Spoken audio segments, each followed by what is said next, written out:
Ito ay rated SPG. Striktong patnubay at gabay ng magulang ang kailangan. Maaaring may masiselang tema, lengguwahe, karahasan, sexual, horror o droga na hindi angkop sa mga bata. Gagawin ni Giselle ang lahat para makapiling lamang si Justine.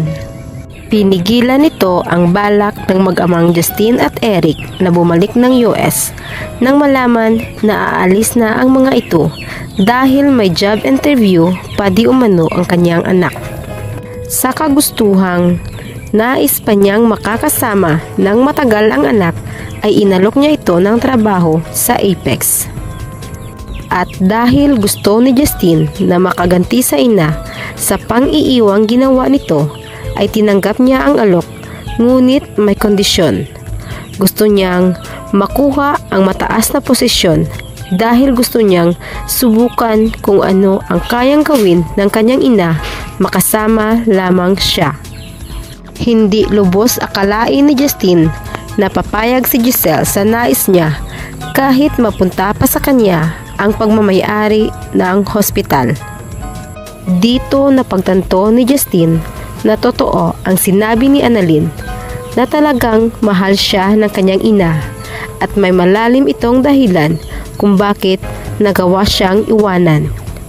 At parang unti-unti nang lumalambot ang puso nito para sa ina. Samantala, inimbitahan sa Japan sina Doc Lindon at Doc Annalyn bilang kakatawan sa Eastridge Hospital sa gaganaping seminar. Napaisip si Doc Carlos na ito na ang tamang panahon para makapagbakasyon si Lynette at pansamantalang makalimutan ang masasamang alaala. Kaya kinausap nito si Annalyn na isasama nito ang ina sa pagpunta ng Japan. At nalaman din ni Carlos na isa ito sa mga pangarap ng asawa, kaya nais nitong tuparin.